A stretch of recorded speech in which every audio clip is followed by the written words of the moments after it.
doing problem 3 from section 5.1. So this is a word problem. A manufacturer of CD players has determined that the profit in thousands of dollars is related to the quantity X of CD players produced in hundreds per month by that function for the X values that are given there. At what production levels is the profit increasing, and at what levels is it decreasing? So as soon as you see those words increasing or decreasing, you know that we're looking for the derivative. That's what we've been talking about for the rest of this section. So in order to figure out where it's increasing, where it's decreasing, we need to first find the critical numbers. So that involves derivative. So using a different color here, p prime of x. So this derivative is going to require the product rule. That minus 4, its derivative is going to go away. So really we're just focusing on this part right here. So the derivative of that, it's a product. So let's treat this whole thing as one, as the first function, and then that one is the second one. So remember the product rule says we'll take the first function times the derivative of the second, but the second function is e to the x, and its derivative is simply e to the x. And then to that we say plus the derivative of the first function. Now that derivative, x minus 4, its derivative is simply just 1, but then we've got that negative in front of there. So it'll be negative 1 times the second function, which is e to the x.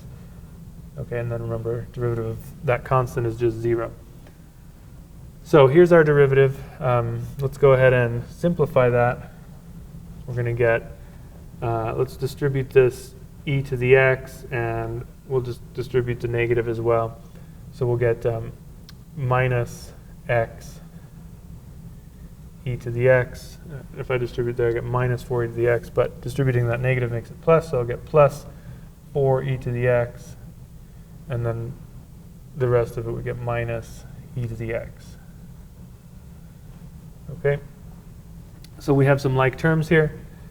This and this are alike, so we can combine them. So our derivative is negative, actually let's put that first. So we'll get 4 minus 1 is 3, so we'll get 3 e to the x, and then minus x e to the x.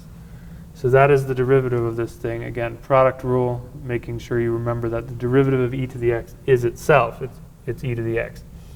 So now on this derivative, notice that we can now factor out that e to the x since it's common to both of the terms. So we get e to the x, and that leaves us then with 3 minus x.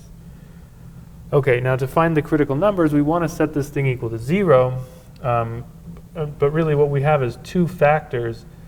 So we'll have e to the x times 3 minus x equal to 0. But that's two factors, so what we do is we set them each individually equal to 0. So we get e to the x equals 0, and we get 3 minus x equals 0. So if you check the graph of e to the x, remember that graph is never 0, or if you want to solve it with the natural log of 0 is undefined.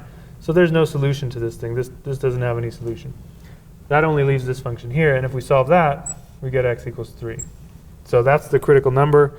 The question is asking, at what production levels is the profit increasing? So really on this function, we're actually given a particular domain, so we have to use that domain. So when we're setting up our intervals, we're going to go only from the left side of our domain, 0, up to the critical number, and then we're going to go from that critical number up to the other end of our domain, which is 3.9. This is all we care about because that's what they say the domain is for this function. So we'll still use our table, but we were given a particular domain here. We have to stick with that.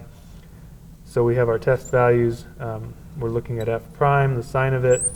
We draw our conclusions from there. So a good test value on this interval, let's say 1. So we'll say x equals 1.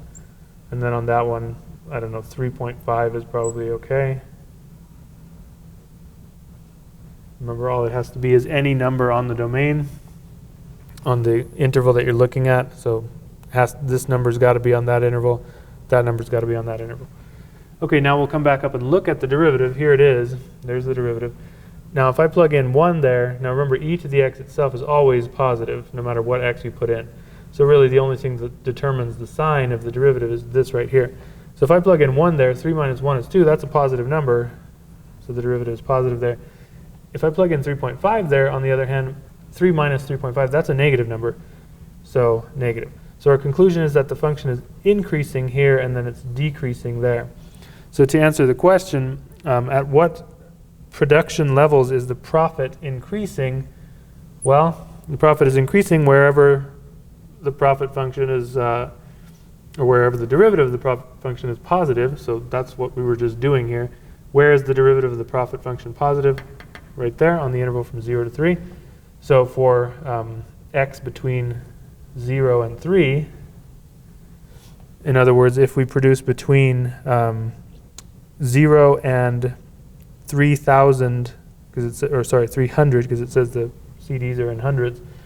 If we produce between 0 and 300, then the profit levels will be increasing, and if we produce between 300 and 390, remember these are measured in hundreds, then the profit level will be decreasing. So you can kind of get a picture of what we're actually looking at here. The profit's increasing, the profit level will be increasing on this interval, it will be decreasing on this interval. What does that mean? Well, if the profit's decreasing, you probably don't want to be doing that, right? You don't want to have decreasing profits in your business. You'd like to see increasing profits, but where do those profits stop increasing? At 3. So it seems like we get our maximum profit right at 3, and indeed that's what happens. But to answer the question, that's what we're looking at right there.